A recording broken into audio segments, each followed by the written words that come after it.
Ted Cruz of Texas. Senator, it's a pleasure to speak with you. As you heard, just part of what the president said. He did speak in long and glowing and elaborate terms about what a wonderful health secretary Kathleen Sebelius has been. Would you care to rebut that? Well, Greg, look, I think this resignation is the latest indication of what a disaster Obamacare has been. I think Kathleen Sebelius should have resigned a long time ago. And the reason we're seeing her resign now is because Senate Democrats are scared. They're running scared because every one of them in their races across the country, they're underwater, they're losing because Obamacare has hurt so many millions of people. And I think it was Senate Democrats who demanded Kathleen Sebelius's head.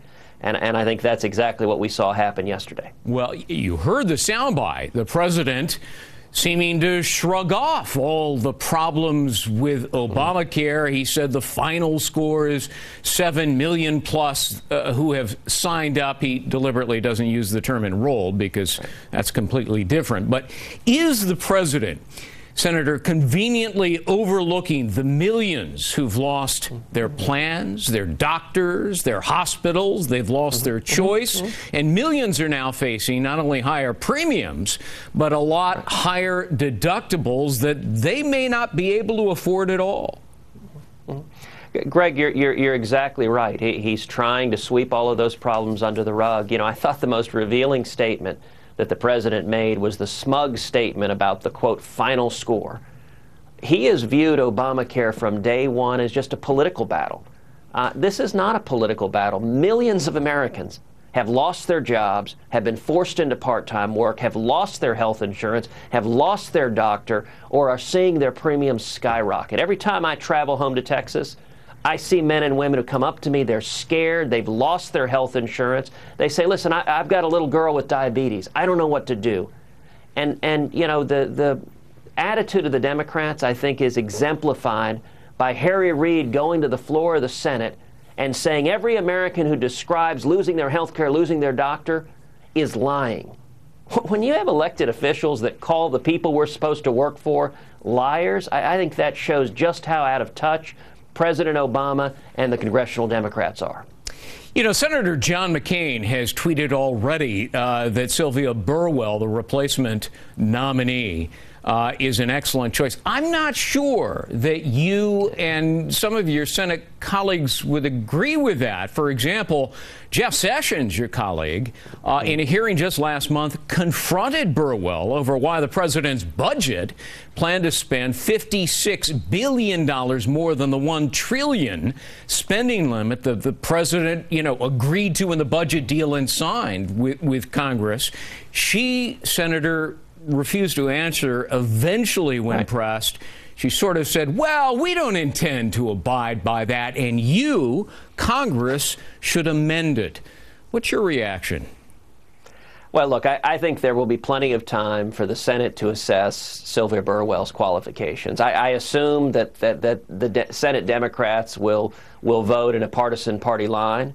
But in my view, what the confirmation should really be is an opportunity to examine the failures of Obamacare and how people are hurting because of it. You know, President Obama went on national television a few months ago and apologized for having misled the American people, for having said 28 times, if you like your health care plan, you can keep your health care plan, despite the fact that when he said it, that was knowingly, deliberately false. And he said it over and over again to the American people. Well, you know, if you apologize, Greg, the real proof of an apology is, do you do something to make it right? And I hope this confirmation presents an opportunity for the president, for Ms. Burwell, for Senate Democrats to say, what are you going to do about it? What are you going to do about the millions of people, about all the single moms who have been forced to work 28, 29 hours a week because of the 30-hour threshold for Obamacare, all the people who can't access their doctor? I understand. I apologize for interrupting, Senator. I'm short on time, but I really want to get to the nub of it. You know, it was last fall that you used spending matters as a basis for which you tried to repeal Obamacare. Will you use the nomination of Burwell in the same fashion? Look, I think Burwell presents an ideal opportunity to examine the failures that are Obamacare. And 4 years ago, reasonable minds could have differed over whether this thing might work. Today, seeing the disaster, seeing the train wreck that is Obamacare, in my view, it is the essence of pragmatism to acknowledge this thing isn't working. We need to start over. We need to repeal every word of it, start over.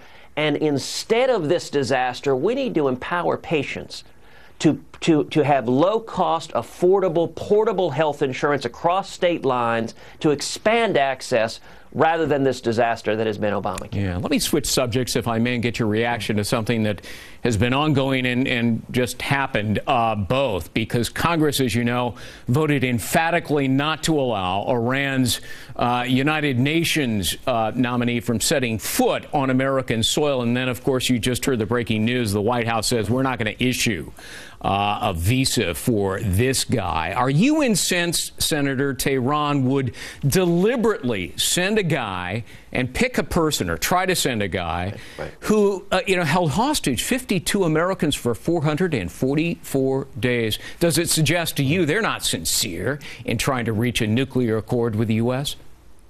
Right. Greg, of course that's right. This nomination of Hamid Abudulabi, an acknowledged terrorist, was intended to be a slap in the face to America, a slap in the face to the 52 hostages who spent 444 days being tortured, being brutalized. And a week ago, I introduced this legislation in the U.S. Senate to ban Mr. Abudulabi and to ban acknowledged terrorists from being granted visas.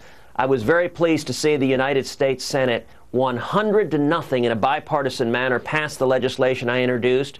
And just yesterday, the House of Representatives unanimously passed this legislation. So we now have 535 members of Congress, Republicans and Democrats, who've come together and are speaking with one voice in unison against Iran, defending our national security. I think that's a real moment of clarity, and I appreciate the Republicans and the Democrats who worked with me to pass this legislation, and I appreciate the president doing the right thing and barring this acknowledged terrorist from coming into the country. All right.